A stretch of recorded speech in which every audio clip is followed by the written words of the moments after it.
Bonjour les 6e 5. Alors, saison 2 de la symétrie axiale, où on va plus s'attacher aux propriétés et aux symétriques d'une figure en général, puisqu'on avait vu les symétriques de points. Donc, les figures sont symétriques. On dit que deux figures sont symétriques par rapport à une droite, lorsque, en pliant le long de cette droite, les figures se superposent. Je vous rappelle que superpose, c'est-à-dire qu'elles viennent l'une sur l'autre et on les confond. Cette droite s'appelle l'axe de symétrie.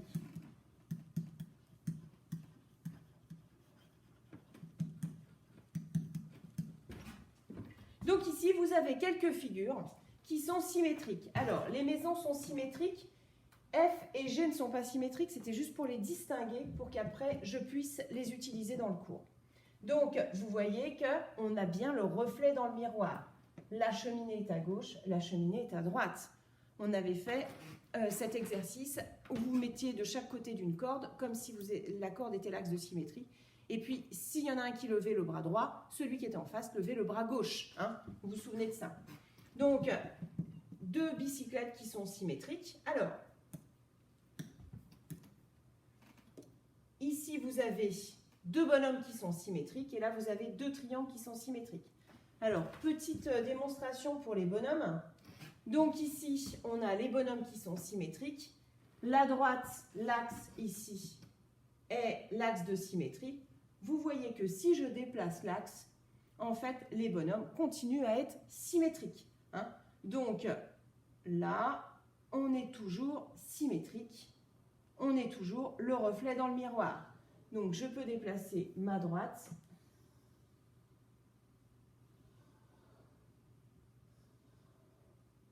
Voilà. Et vous avez à peu près une figure qui correspond à ça. Donc, ensuite, je reviens à mon cours. Donc, le vocabulaire. Dans l'exemple des maisons, c'est pour ça que je vous disais que j'en ai mis une qui s'appelle F et l'autre G. La maison G est symétrique de la maison F par rapport à la droite. On peut dire aussi que la figure F est le, et ça c'est du vocabulaire qu'on a déjà utilisé, est le symétrique de la figure G.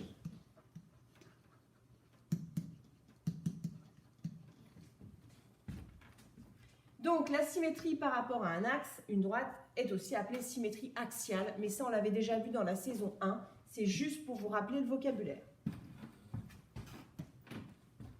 On sait aussi, et ça on l'a déjà vu, voilà les propriétés. Donc, la symétrie axiale conserve les angles et les longueurs. Cela signifie que le symétrique d'une figure a exactement la même forme, les mêmes longueurs et les mêmes angles que la figure d'origine.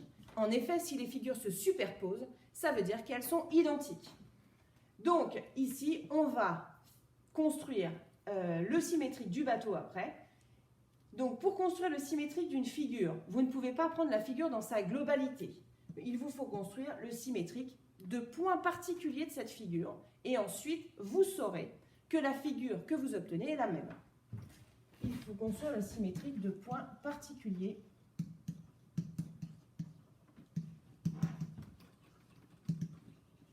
de cette figure. Donc, on va tout de suite dessiner le symétrique du bateau ici. Alors, le symétrique du bateau, ici, il y a un quadrillage. Donc, on va utiliser le quadrillage. C'est assez simple, puisque l'axe est vertical.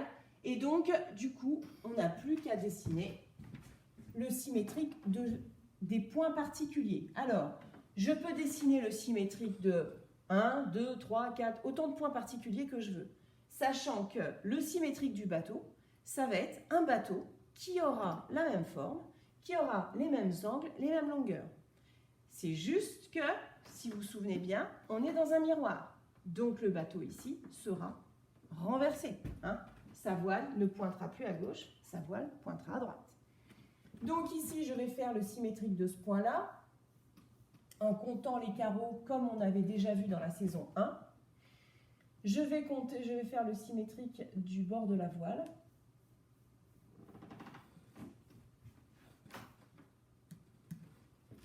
Voilà.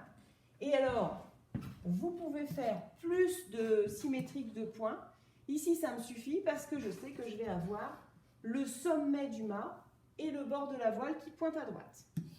Donc, en comptant les carreaux, je peux donc dessiner mon symétrique de mon bateau.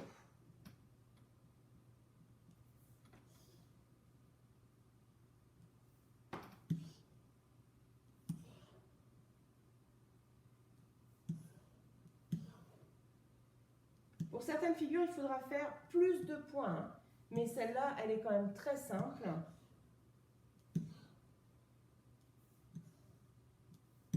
Elle est très simple puisqu'il y a du quadrillage et l'axe est vertical. Donc du coup,